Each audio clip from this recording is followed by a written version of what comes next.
आद्यन्तमङ्गलमजात समानभाव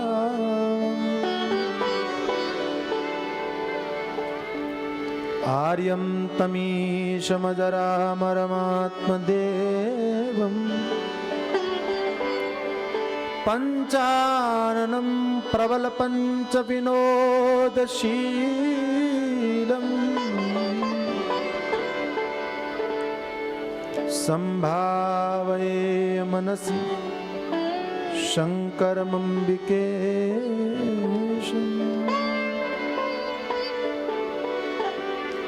आद्यन्तमङ्गलमजातसमानभाव्यम् आर्यं तमीशमजरामरमात्मदेवम् पञ्चाननं प्रबलपञ्चविनोदशीलम् संभावये मनसि शङ्करमम्बिकेशम्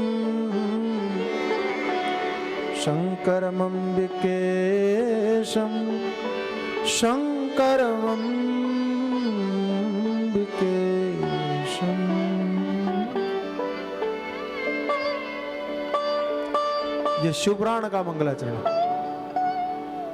क्या कहते हैं? आद्यंत मंगलमजात समान भावम। बढ़िया बात कही कि समय कैसा भी हो, सृष्टि का पूर्व समय हो, सृष्टि का अंतिम समय हो, भगवान का रूप कभी नहीं बदलता। इसका अर्थ यह भी करना चाहिए, अवसर सृष्टि का हो, अवसर विनाश का हो, परमात्मा कभी नहीं बदलता। अर्थात अवसर सुख का हो, अवसर दुख का हो, आत्मा के ऊपर कभी असर नहीं पड़ता। पड़ता है? मैं छोटा था, वेदांत पढ़ता था आश्रम में गुरुजी के पास, तो वहां सुनाया जाता कि चाहे मन में कुछ भी होता रहे, आत्मा निर्लेप है। मन के अंदर में कुछ भी हो, आत्मा के ऊपर असर नहीं पड़ता। आत्मा इनसे सभी से रहित है। आत्मा के अंदर में सुख दुख छू भी नहीं गया। मैं छोटा ही था तो मैंने एक बात पूछी कि महाराज एक बात बताइए, क्या कुकर होता है ना, कुकर जिसमें हम खिचड़ी बनाते हैं, तो उसमें दाल चावल सब डाल दिया, मसाला भी डाल दिया, पानी भी डाल दिया और बंद करके आग के ऊपर रख दिया और नीचे आग जला दी। तो बंद कुकर में जिसमें सारा सामान भरा पड़ा है, और अगर आपने नीचे से आग लगा दिया तो जितना अंदर सब कुछ है वो गर्म होगा कि नहीं होगा? सब उबलेगा कि नहीं उबलेगा? अच्छा, उसमें कोई ऐसी चीज है जो अग्नि का प्रभाव जिसके ऊपर न पड़े? ऐसी कोई चीज है? समझ में आया? कोई ऐसी चीज है? कोई चीज नहीं।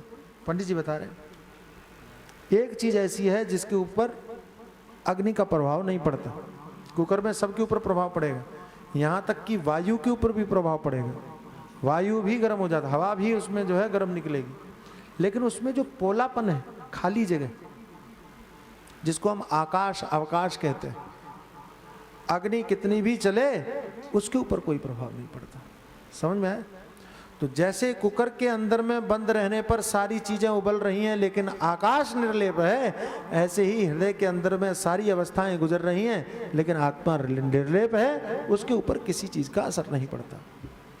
ये जो वर्णन भगवान शिव तत्व का वर्णन है, मेरा निवेदन आप अच्छी तरह से श्रवण करना, सुनना कि शिव तत्व का वर्णन का अर्थ है आपके आत्मा का वर्णन। शिव तत्व का निरूपण का अर्थ है आपका निरूपण, क्योंकि शिव ही आत्मा है। इसलिए हमारे भगवान शंकराचार्य ने एक स्तोत्र बनाया, शिवोहम शिवोहम मनोबुद्धि अहंकार चित्तानि नाहम। आप लोग जो प्रेमपुरी में पढ़ते हैं, है ना, चिदानंद रूप, तो जो चिदानंद रूप है, चैतन्य आनंद रूप है, जो सदानंद रूप है, जो सदा आनंद रूप है। अच्छा, जो चैतन्य होगा वही आनंद रूप होगा, जो चैतन्य होगा वही सदानंद रूप होगा, और वो कौन है? शिवोहम, यानी मैं स्वयं। तो यहां जो बताते हैं आद्यंत मंगलम जातमन समान भावम, यहां ये जो कहा कि जो आदि में भी मंगल रूप है, जो अंत में भी मंगल रूप है, वो कोई और नहीं, शिव तत्व। शिव तत्व कोई और नहीं, तुम्हारा अपना आत्मा है। जन्म के समय पर भी वो आत्मा निर्लेप और आनंदकारी था, मृत्यु के समय पर भी जब यहां सब रो रहे थे और तब भी वो मंगल रूप था। हमारे पूज्य चरण गुरुदेव कहते हैं आत्मा शिव है और ये शरीर शव है। देह क्या है? देह शव मुर्दा है और आत्मा क्या है? शिव है। इसको अगर सरल भाषा में समझो तो क्या है कि आत्मा क्या है? तो कहा मंगल है और शरीर क्या है? अमंगल है। जीव आत्मा के निकलने के बाद में यही सुंदर दिखने वाला शरीर भयानक लगने लगता है, यही सुंदर दिखने वाला शरीर अमंगल लगने लगता है, यही सुंदर दिखने वाला शरीर छू करके नहाने जाना पड़ता है।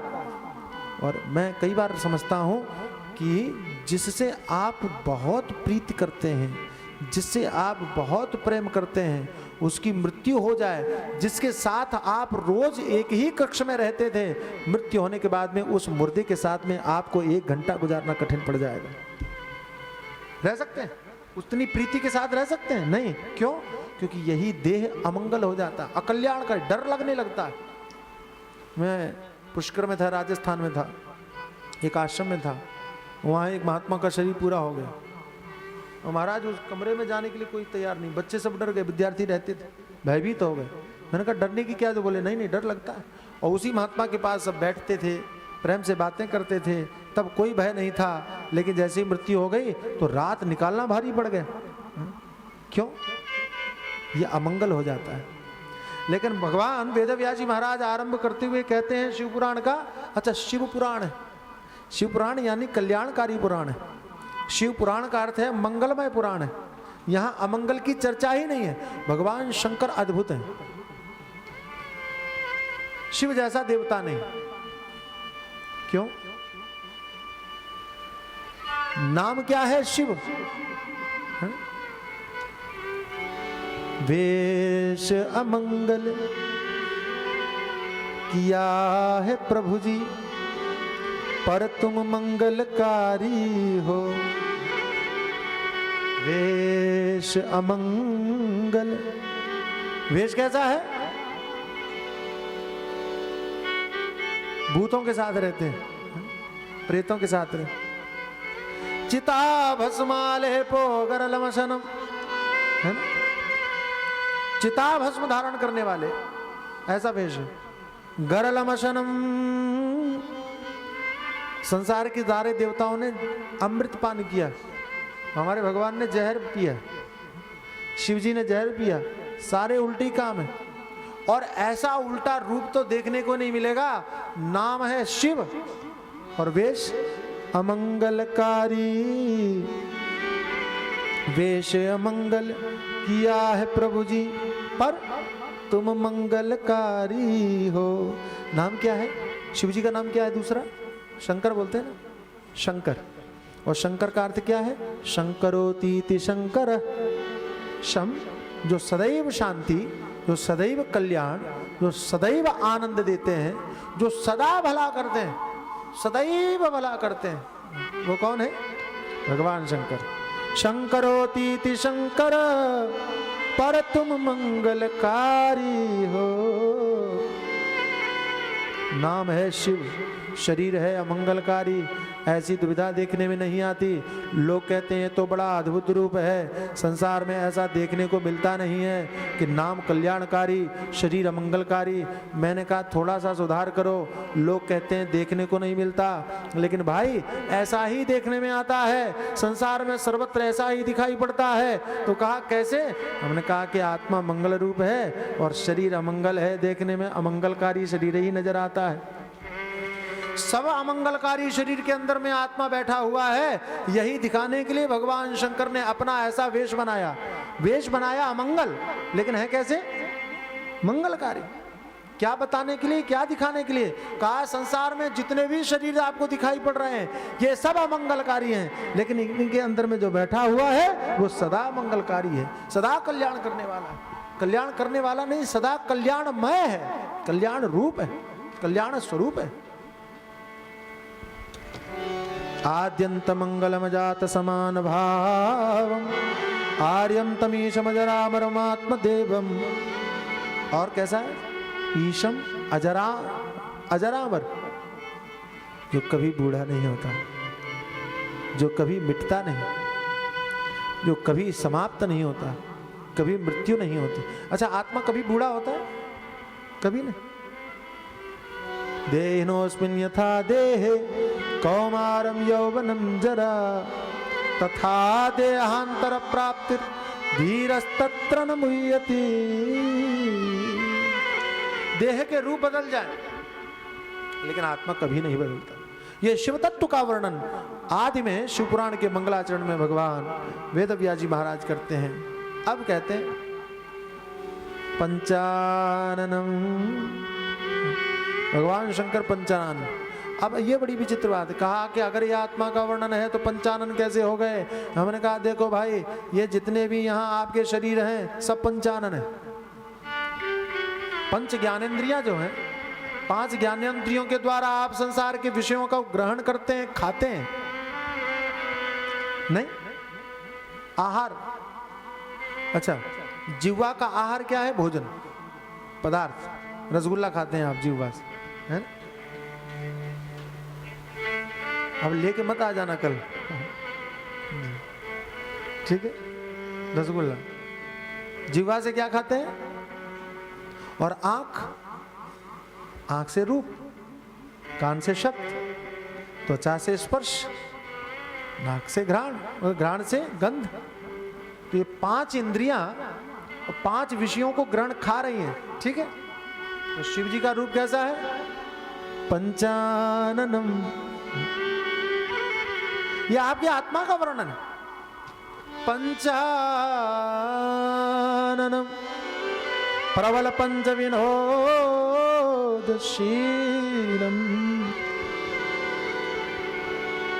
तो भगवान शंकर पंचानन है, यानी आप भी 5 मुंह वाले हो, 5 इंद्रियों से ग्रहण करते हैं, इसलिए भगवान शंकर के 5 मुख। भगवान शंकराचार्य ने एक स्तोत्र लिखा, शिव मानस पूजा है? उस मानस पूजा में एक श्लोक है, आत्मा त्वं गिरिजामति सहचरा प्राणा शरीरम गृहम पूजाते विषयोपभोग रचना निद्रा समाधि स्थिति संचार पदयो प्रदक्षिण विधि स्तोत्राणि सर्वा गिरो यद्यद कर्म करोमि तत्तदखिलम शंभो तवाराधनम। क्या कहा? आत्मा त्वम, हे प्रभु हम आपकी पूजा कर रहे हैं, लेकिन आप कौन हो ये भी बता दें। आप और कोई नहीं, हमारे अंदर में बैठे हुए जो आत्मा है वही आप। किसी ने पूछ लिया पार्वती जी कहाँ है? गिरिजामती। बोले जो बुद्धि है ना वही पार्वती है। बस अंतर इतना है कि कई लोगों की बुद्धि पार्वती की तरह होती है और कई लोगों की बुद्धि धुंधुली की तरह होती है। फर्क, धुंधुली धुंधुली। कई लोगों के वहां आत्मदेव पति हैं और पत्नी धुंधुली है। भागवत में वर्णन आता है, आत्मदेव पति है, धुंधुली कौन है? नहीं, पत्नी कौन है? धुंधुली है। तो आत्मदेव और कोई नहीं, आत्मा ही है, और धुंधुली बुद्धि है। धुंधुली बुद्धि, अच्छा नाम बड़ा बढ़िया दिया, धुंधुली यानी धुंधुली यानी अविद्या, यानी अविद्या से ग्रसित, यानी अंधेरे में पड़ी हुई बुद्धि। तो अंधेरे में पड़ी हुई बुद्धि क्या है? धुंधुली है। और ज्ञान से आवृत बुद्धि क्या है? ज्ञान के प्रकाश में, ज्ञान के प्रकाश में उद्दीप्त बुद्धि क्या है? गिरिजामति। और गिरिजा बड़ा सुंदर शब्द का प्रयोग किया। गिरिजा का मतलब कुछ और मत समझना, गिरिजा मतलब पर्वत से पैदा हुई, मतलब पर्वत की तरह दृढ़ बुद्धि है, अदृढ़ नहीं है, डिगने वाली नहीं है। अच्छा, हम लोगों की बुद्धि कैसी है? डिग जाती है। अभी सोचते हैं, कथा सुनने के बाद में सोचते हैं बड़ा अच्छा लग रहा है, और कल से 1 घंटा बैठ के जप करेंगे, और जब बैठने जाएंगे जाने दो यार, देखते हैं, कल देखेंगे। अच्छी बात लगी तो संकल्प करते हैं, सोचते हैं कि कल से ऐसा करेंगे, लेकिन कल जब आता है, इसलिए मैं कई बार कहता हूं, आप लोगों ने सुना होगा, मैं कई बार कहता हूं कि जब आपको अच्छी बात सुनाई पड़े तो उसको उसी समय से लागू करो, आप कल की प्रतीक्षा मत करो। हमारे शास्त्रकार कहते हैं शुभस्य शीघ्रम, अच्छा काम तुरंत करो, उसके लिए टालो मत, है ना। तो क्या कहा? गिरिजा दृढ़ बुद्धि है।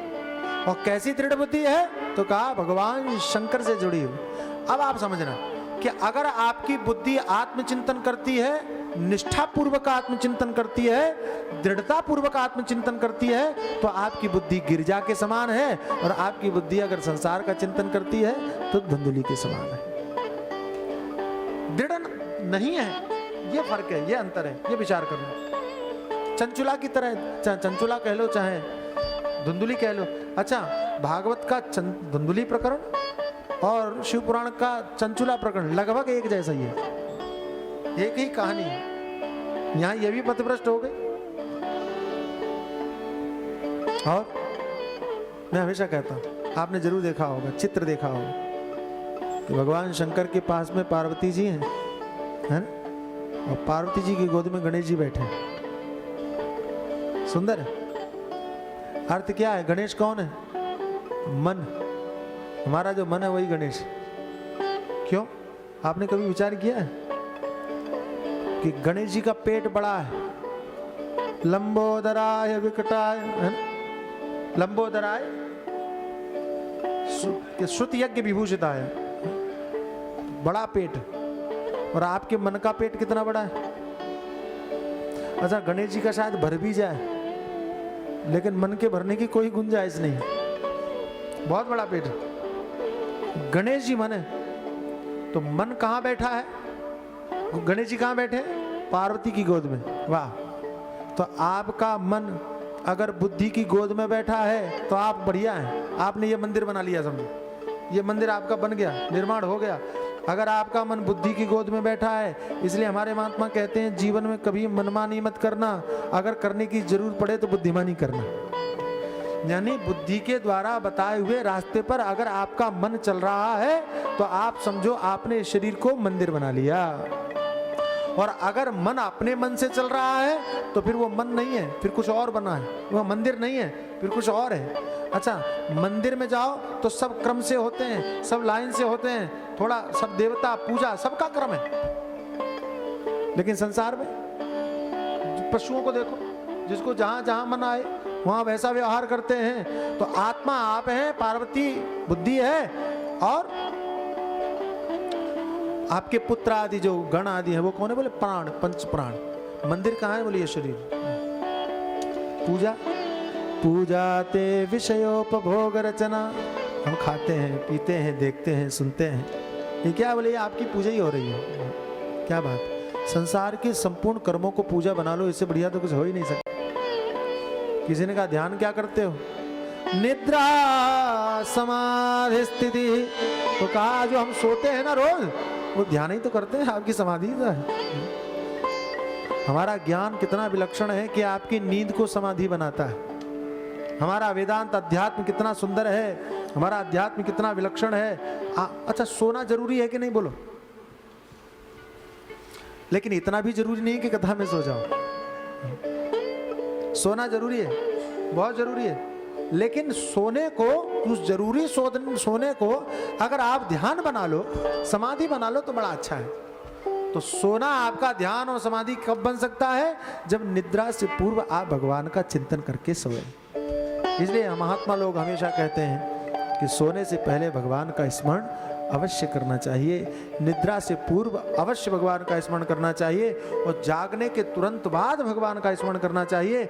मैं कहीं पढ़ रहा था, आप चकित हो जाएंगे कि उन्होंने महापुरुष ने लिखा कि अगर सोने से पूर्व, निद्रा से पूर्व आपने भगवान का स्मरण किया और जागने के तुरंत बाद अगर आपने भगवान का स्मरण किया तो आपकी पूरी रात सोने में नहीं गिनी जाएगी, भगवान के भजन में गिनी जाएगी।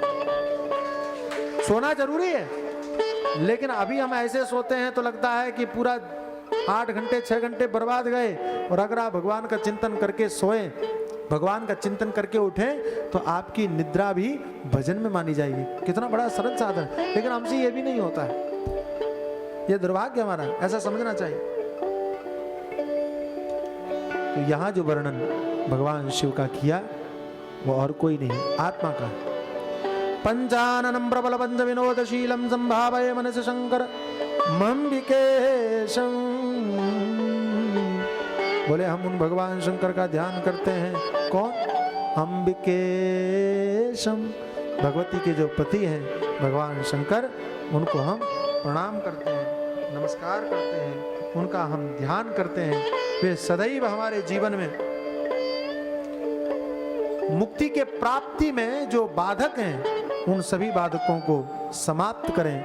हम उनसे प्रार्थना करते हैं कि वह हमारा कल्याण करें, जो उनका नाम है उस नाम को वो सार्थक करें। शंकर होती थी, शंकर कल्याण करने वाले हैं। तो हम उनसे प्रार्थना करते हैं कि हे शिव शंभो, हे भगवान, क्या हे ऑर्डर दानी, हे कृपामय करुणामय, आप जैसा सरल दुनिया में कोई नहीं।